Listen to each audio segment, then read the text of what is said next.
खास मेहमान जुड़े हुए हैं। रतन श्रीवास्तव जी जुड़े हुए हैं, अंतरिक्ष मामलों के विशेषज्ञ हैं हमारे साथ जुड़े हुए। रतन जी सुप्रभात आपको। उम्मीद करती हूँ आपको मेरी आवाज मिल रही होगी और बिल्कुल इतनी सुबह हमारे साथ जुड़ने के लिए बहुत बहुत शुक्रिया। रतन जी, पहला सवाल मेरा यही है कि मिशन, अगर हम बात करें 2022 तो ये पहला मिशन होगा इसरो का, अपना आप बहुत खास है। अगर हम अंतरिक्ष में परचम लहराने के लिहाज से बात करें और वैज्ञानिक दृष्टि की बातें, थोड़ा सा प्रकाश डाल में आप हमारे दर्शकों के लिए। तो ये आप सही कह रही हैं, ये 2022 पहला मिशन है और कोरोना काल के चलते वक्त पिछले 2 साल से इसरो के जितने प्लान टाइम हो नहीं पाए, और ये भी एक ऐसा मिशन है जो थोड़ा पहले प्लान था बट ये पहला मिशन हो रहा है। ये मिशन PSLV C-52 इसकी फ्लाइट 52 है और इस मिशन में हम 3 सैटेलाइट जा रहा है ये रॉकेट। उनमें सबसे अहम सैटेलाइट है अर्थ ऑब्जर्वेशन सैटेलाइट 4, इसे रिसैट भी बोलते हैं, और अर्थ ऑब्जर्वेशन सैटेलाइट 4 तकरीबन 1710 किलोग्राम का है। इसकी खास है कि ये एक रडार इमेजिंग सैटेलाइट है और ये सन सिंक्रोनस ऑर्बिट में करीब 529 किलोमीटर की ऑर्बिट में प्लेस करेगा PSLV C-52। खासियत ये है सन सिंक्रोनस की, सिंक्रोनस से बोलते हैं जो एक जगह फिक्स रहता है और अर्थ के रिवोल्यूशन से वो उस साइड को बार बार विजिट करता है, कई बार विजिट करता है। और ये रडार इमेजिंग सैटेलाइट है, इसका मतलब ये है कि ये बहुत हाई क्वालिटी इमेजेस दे सकता है, जिससे कि हमें वेदर के बारे में, कृषि के बारे में, फॉरेस्ट्री के बारे में, प्लांटेशन, सॉइल मॉइस्चर, हाइड्रोलॉजी से बोलते हैं, ये सब डेटा, ये डेटा बहुत इंपॉर्टेंट है हमारे देश के लिए, कृषि के हिसाब से भी, और उसके साथ साथ फॉरेस्ट कवर है हमारा उसके हिसाब से, कोस्टल मैपिंग के लिए और क्रॉप वेजिटेशन के लिए। तो ये सैटेलाइट जो है, पहले हमने भेजा हुआ है कार्टोसैट सैटेलाइट और रिसैट 2B, ये उनके साथ मिलकर काम करेगा और इस प्रकार से हमारे देश में बेहतर कृषि और बेहतर ऑब्जर्वेशन की फैसिलिटी मुहैया कराएगा। जी बोलिए। जी, इसके साथ इसके 2 पैसेंजर बोलते हैं सैटेलाइट लैंग्वेज में, 2 को पैसेंजर्स भी हैं इसके। इसमें से ये खास है कि एक PIOSAT-1 सैटेलाइट है। ये PIOSAT-1 सैटेलाइट स्टूडेंट सैटेलाइट है और खास इसलिए है क्योंकि इसे Indian institute of space science and technology, जो हमारा बहुत ही प्रतिष्ठित संस्थान है तिरुवनंतपुरम, ये InspireSat-1 वहाँ के स्टूडेंट्स हैं, कोलोराडो इंस्टीट्यूट के साथ रहा है, कोलोराडो इंस्टीट्यूट अमेरिका और हमारा IIST, इनका मिला जुला सैटेलाइट है, स्टूडेंट सैटेलाइट है, करीब 8.1 किलोग्राम का है और इसकी आयु ज्यादा नहीं है, इसकी आयु करीब एक साल की है, एक्सपेरिमेंटल है। और इसके साथ एक INS-2D सैटेलाइट भी जाएगा।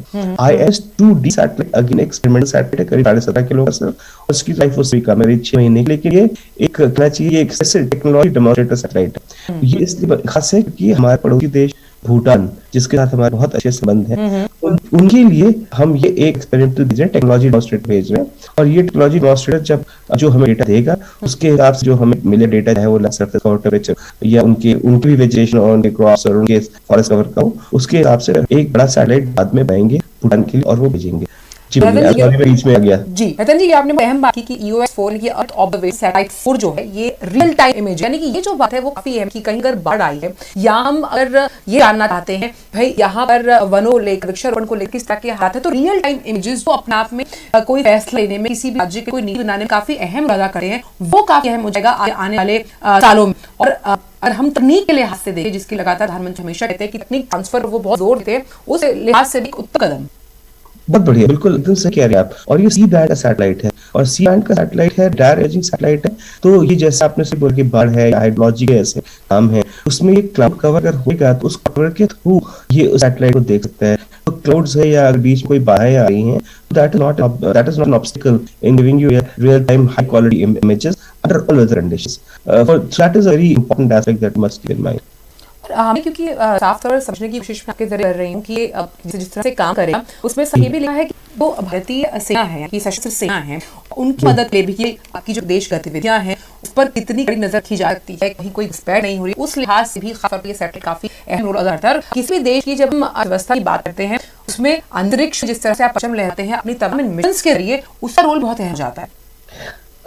इसमें देखिए कोई दुराई नहीं है कि एक ऑब्जर्वेशन सैटेलाइट है, तो वो जो देख रहा है वो नीचे है, वो जो डेटा को देख रहा है उस तरह का एप्लीकेशन आप किसी भी चीज में कर सकते हैं, मिलिट्री एप्लीकेशन तो कर ही सकते हैं। और हमारे जो पहले सैटेलाइट्स है अर्थ ऑब्जर्वेशन सैटेलाइट, जिनकी लाइफ अभी है, तो जैसा आप जानते हैं सैटेलाइट की लाइफ जनरली हमारे सैटेलाइट्स की लाइफ से 15 साल होती है। तो जो पहले सैटेलाइट्स है उनके कंजंक्शन जो हमें डेटा मिल रहा है, जो इमेजेस मिल रही हैं, उसके साथ जब ये अर्थ ऑब्जर्वेशन सैटेलाइट हो जाएगा तो we will be able to get a panorama of what is happening in our continent, in our territory. और क्योंकि आपने दो को पैसेंजर्स के बारे में बात की है, उनका अगर हम बात करें जिस तरह से कामकाज है, जैसे ये हम US-4 की बात कर रहे हैं और जो छोटे दो उपग्रह स्थापित किए, ये कितना ज्यादा अहम आप इसको मानते हैं? क्योंकि हम जान रहे हैं कि जब भी कोई मिशन इसरो लेकर चलता है तो अपने आप में सभी की रिहाई उस पति का उनका पहला मिशन है। बिल्कुल, ये जो आप सही कह रहे हैं कि जो हमारा जो दो जा रहे हैं छोटे, इनकी देखिए एज फार एज इनका वेट है या इनकी जो फंक्शन है वो तो है ही एक जगह, वेट खैर बहुत कम है। INS-2D जो हमारा टेक्नोलॉजी मास्टर सैटेलाइट जा रहा है भूटान के लिए, उसका तो वेट 17.5 किलो है। और इनसाइड सैट-1 जो स्टूडेंट सैटेलाइट है IIST ने बनाया है कॉलोराडो यूनिवर्सिटी के साथ, NTU सिंगापुर के साथ, ये जो है ये इसलिए इम्पोर्टेंट है और इसमें थोड़ा सा मैं भी इसमें ज्यादा ही एक्साइटेड हूँ क्योंकि मैं इसमें थोड़ा इन्वॉल्व था कि नेशनल टेक्नोलॉजी NTU सिंगापुर जो है उनके पास एक छोटा सा इलेक्ट्रॉनिक्स का इंस्टीट्यूट स्मॉल सैटेलाइट बनाते हैं। सैटेलाइट बनाने उनके पास भी इतनी फैसिलिटी नहीं है और वहाँ पे उन्होंने NTU यूनिवर्सिटी ऑफ कोलोराडो के साथ एक अरेंजमेंट किया हुआ है जहाँ से प्रोफेसर आते हैं उनके पास और NTU और कोलोराडो यूनिवर्सिटी मिल करके IISc के साथ काम कर रहे हैं। तो ये एक बहुत बड़ी अहम है क्योंकि आगे चल के ही स्टूडेंट्स जो आज मिल के सैटेलाइट बना रहे हैं हमारे देश के लिए और अंतरिक्ष में जो हमारी टेक्नोलॉजी बनेगी उसमें मिल काम करेंगे। तो at student level the cooperation is very important because when you start working as students on a joint project, then the bonding that you make, the technology that you develop goes on to a long way to ensure that there's mutual cooperation later on as well. ये आप बहुत है कि एक छात्र विकसित satellite इसकी मेजबानी करेगा और कहीं ना कहीं ये हमेशा से इस सत्य को और इस वक्तव्य को बहुत जोर से साबित करता है जब प्रधानमंत्री हमेशा से कह रहे हैं कि इस तरह के मिशन जो भारतीय हैं अगर वो अपना योगदान देते हैं ये एक सफलता का प्रतीक है। हम इस US-4 की बात करें तो तकनीक लिहाज से इसकी गुणवत्ता की अगर बात की जाए आम दर्शकों के लिए, क्योंकि अगर मैं यहाँ बैठी हुई देख रही हूँ तो और जो दर्शक घर बैठे हुए देख रहे हैं उनके लिए तो ये जो लॉन्च है वो इस तरह से भाई भारत के लिए सबसे बड़ी बात है। लेकिन अगर इसको हम तकनीकी लिहाज से देखें US-4 तकनीक के लिहाज से, गुणवत्ता के लिहाज से कितना उच्च है अगर हम इसकी तुलना बाकियों से करें तो? ये दो satellites can not be compared because हर एक सैटेलाइट अलग उनका अलग फंक्शन होता है और सबका फंक्शन उस जिस फंक्शन के ऊपर है उसके लिए ही उसको ऊपर डेवलप किया जाता है। अगर ये देखा जाए कि PC-52 जो US-4 को लेके जाएगा अभी, तो ये देखने वाली बात बस ये है कि जो ये सैटेलाइट बनाया गया है ये सैटेलाइट टोटली इंडियन है, मतलब इसके अंदर कोई भी फॉरेन एफर्ट नहीं है। It is completely Indian satellite and वैसे completely Indian satellite it has been developed तो जैसे सैटेलाइट्स होती है उसकी बस बार है, उसका जो स्ट्रक्चर है, जो इलेक्ट्रॉनिक है, उसका जो सॉफ्टवेयर है वो स्वदेशी है। तो ये जो मेक इन इंडिया की पहल है हमारी प्रधानमंत्री जी की, उसके अंदर ये बहुत बड़ी एक उपलब्धि है। और साथ ही साथ PSLV तो हमारा ही है complete in and it is one of the best I would say vehicles launch आज के जमाने में, most economic and best vehicle. और ये हमारी आज अभी थोड़ी में जैसे देख रहे थे अंतरिक्ष श्रीकोट से जो इमेजेस आ रही हैं जी जी ये हमारी जो है ये सिल्वी की 54वीं फ्लाइट है, लेकिन हम इसको मानते हैं कि ये C-52 है क्योंकि ओवरनाइट हुई है, लेकिन उसके अंदर एक फ्लाइट हमारी जो एक्सपेरिमेंटल फ्लाइट है वो मानते हैं। तो अगर हम बात करें कि मौसम का कितना बड़ा रोल रहता है जब इस तरह के प्रक्षेपण किए जाते हैं या लॉन्चेस की हम लगातार बात करें, ऐसे कई प्रक्षेपण हम अपने चैनल पर दिखाएं, मौसम का बहुत बड़ा रोल होता है एक वैज्ञानिक के लिए। खासतौर पर अगर हम आज की बात करें तो आज अगर 5:59 का टाइम तय किया गया, इसमें मौसम का रोल करता है। बिल्कुल मौसम का रोल है ही, और हमें जिस ऑर्बिट में उसको डालना है उस ऑर्बिट का भी एक रोल होता है। ऑर्बिट का और मौसम का मेट्रोलॉजी तो first it taken to account before we even plan something, but at the same time in which orbit it has to reach, where it has to go, all that has to be taken into account before the time of the launch is decided. क्योंकि आपने बात की make in India, तो ये अपने आप में भी बहुत तमाम इस तरह के मिशंस में अगर हम ये बात मानते हैं कि ये जो तैयार किए जाते हैं जो प्रक्षेपण हैं और तभी अगर भारतीय जो हम कह सकते हैं उत्पाद उससे तैयार किए जाते हैं, तो ये एक कहीं ना कहीं मेक इन इंडिया की जो हम कह सकते हैं वक्तव्य को तो चरितार्थ करता ही है, साथ ही साथ कहीं ना कहीं हमें ये आत्मनिर्भरता के साथ साथ हम कह सकते हैं कि हमें इस पूरे क्षेत्र में बहुत ज्यादा बलवान बनाता है। बिल्कुल, ये PSLV जो है ये 100% इंडियन प्रोडक्ट है और इसका करीब 20% काम इंडस्ट्री में पहले से ही हो रहा था। जैसे कि जो इसका मतलब जितना भी इसका मटीरियल है, जो इसकी असेंबली है, सब असेंबलीज हैं, ये सब कुछ हमारी इंडस्ट्री कर रही थी, हमेशा से कर रही थी। लेकिन इसमें खास बात ये है इस वक्त देखने वाली कि इसको अब पता ही होगा, दर्शकों को पता ना हो शायद, कि अब सिर्फ पीएसएलवी का एक निजीकरण का भी एक प्रोग्राम बन रहा है, जिसके अंदर एक सरकार ने डिसाइड किया है कि पीएसएलवी जो हमारा काफी प्रूवन ज्ञान हो चुका है, इस इंडस्ट्री को इंटीग्रेट की तरह लाया जाए और जो इंटीग्रेशन है और वैल्यूएशन है वो भी इंडस्ट्री कर सके। लेकिन ऑफ कोर्स लॉन्च भी कंप्लीटली विद आईएसआर, लेकिन 90% जब हम इसके सारे असेंबली सब असेंबली सॉफ्टवेयर बना रहे हैं, बाकी अगर रहेगा काम इंटीग्रेशन इंटीग्रेशन का, वो भी इंडस्ट्री के पास जाने वाला है। और इससे जो है अगर हमें आगे बढ़ा है तो प्राइवेट सेक्टर का निवेश नहीं पड़ेगा। बिल्कुल, मैं इसी पर आई थी जी। आपने देखा कि जो सेवन साहब से जाने से पहले दिसंबर में करीब 4 से इम्पोर्टेंट समझौते जो है वो कई देशों के साथ किए गए। निजी निवेश को बढ़ावा देने के जो पब्लिक प्राइवेट पार्टनरशिप मॉडल है, पीपीपी मॉडल है, और खास तौर पर जब हम स्पेस की बात कर रहे हैं, एक बहुत वास्ट हम कह सकते हैं इसका एरिया है, जॉनर है, जिसमें हर तरीके से निवेश अगर आता है तो जॉब क्रिएशन की तो बात कर ही रहे हैं, लेकिन तकनीक और गुणवत्ता के लिहाज से हम आसमान छू सकते हैं। तो पब्लिक प्राइवेट पार्टनरशिप मॉडल है वो कितना अहम आप मानते हैं? नहीं, बिल्कुल पब्लिक प्राइवेट पार्टनरशिप का ही मॉडल चलेगा, बिकॉज जो हमारे पास रिसोर्सेज हैं वो लिमिटेड है, देश के पास रिसोर्सेज लिमिटेड है, लेकिन उन रिसोर्सेज का हमें पूर्ण इस्तेमाल करना है। और वो रिसोर्सेज सारे सारे ना गवर्नमेंट के पास नहीं है, प्राइवेट सेक्टर कैपिटल है, स्टार्टअप्स के अंदर बहुत बड़ा रोल है। और आज हम देख रहे हैं कि आजकल का जो टैलेंट है वो स्टार्टअप में एक बहुत कहना चाहिए बहुत ही अहम भूमिका निभा रहे हैं हमारे स्टार्टअप। बहुत से यंग साइंटिस्ट और यंग टेक्नोलॉजिस्ट जो पुराने इसरो के बेहतर लोग हैं साथ मिलकर के, वो लोग बहुत अच्छा काम है। और ये चाहे रॉकेटरी में हो, जैसे निकुल है, बेट्रिक्स स्पेस है, या फिर आपका पिक्सल है में भी है, तो बस मैं नाम ही नहीं रहता हूँ नहीं, लेकिन स्टार्टअप्स ने बहुत एक आगे देखिए स्टार्टअप्स बहुत अहम भूमिका निभाएंगे हमारे देश की इस यात्रा में। और क्योंकि हमने देखा कि ये बहुत जो हमारा अगर हम देश की बात करें, कृषि प्रधान देश है और आज भी बहुत सारी खेती जो है वो मौसम पर निर्भर रहती है। क्योंकि हमने कहा कि ये रडार एजिंग सैटेलाइट है, तो ये खास तौर पर किसानों के लिए, कृषि क्षेत्र के लिए काफी अहम साबित होगी, क्योंकि हम जानते हैं कि किसान मौसम के अनुमान के हिसाब से खेत करते हैं, लेकिन मौसम पर किसी का जोर नहीं होता। लेकिन इस तरह की इमेज है, इस तरह की अगर तकनीक हमारे पास मौजूद होगी तो इस क्षेत्र के लिए एक बहुत बड़ा वरदान। बिल्कुल कह रहे हैं, कृषि क्षेत्र के लिए बहुत बड़ा वरदान है, क्योंकि कृषि क्षेत्र में जैसे अब कहते हैं कि ठीक कृषि क्षेत्र में बारिश नहीं होगी 100% होगी, 110% होगी, जितनी भी होगी, लेकिन उसका डिस्ट्रीब्यूशन क्या है, दैट इज वेरी इंपॉर्टेंट। कहीं बहुत ज्यादा बारिश हो जाती है, कहीं बहुत कम बारिश होती है, तो उसके हिसाब से अगर हमें पता है कि वृष्टि का क्या एक पैटर्न रहेगा, उसके हिसाब से हमारे खेती उनका बहुत फायदा है, स्पेशली स्मॉल लैंड होल्डर्स, क्योंकि उनको पता है कि अगर पानी बरसेगा, कब बरसेगा, कितना बरसेगा।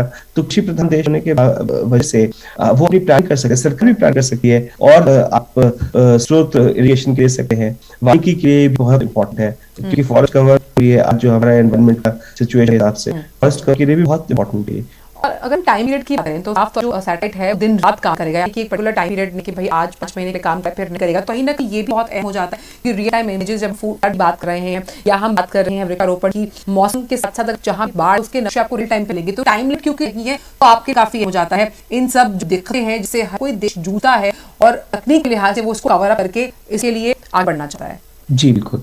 और इसकी लाइफ जो है सैटेलाइट की 10 साल है, तो 10 साल काफी लंबी लाइफ है। और इसको जैसे बताया जो पहले ने कार्टोसैट और सैट भेजे उनके साथ मिलकर काम करेगा, तो I think it is a development for the country in terms of earth.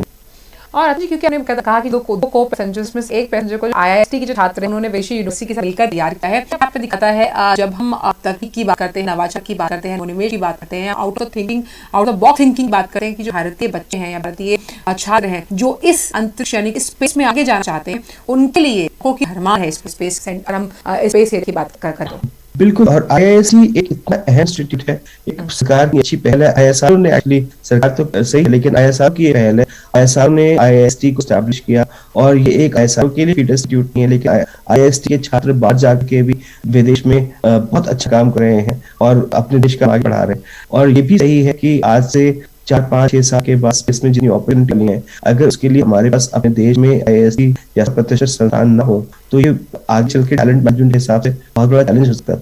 अगर we are thankful to IISR and their forward looking futuristic vision कि उन्होंने आईआईएसटी। और कितना वक्त लगा जब हम इस SLV-C52 के जरिए उपग्रह EOS-4 के प्रक्षेपण की बात कर रहे हैं। इस मिशन की प्लानिंग अगर बात की जाए, क्योंकि इसरो के चाहे मिशन किसी भी नंबर पाता हो, उसके लिए हर मिशन का फर्स्ट मिशन होता है, वो इतनी एक्साइटमेंट हमें दिखती है, तमाम वैज्ञानिक विषय होते हैं, तो उस लिहाज से कितना वक्त क्लास की प्लानिंग को लेकर अगर बात करें तो ये तो आप जानते ही, कोरोना की वजह से सब कुछ थोड़ा सा पीछे हो गया। जी। ये प्लान तो पहले ही था, बट थोड़ा टाइम लग गया उसको जाने, बट ये प्लान पहले था थोड़ा सा। बट अब जो कोरोना की सिचुएशन है कंट्री में, सब कुछ काबू में आ चुका है तकरीबन।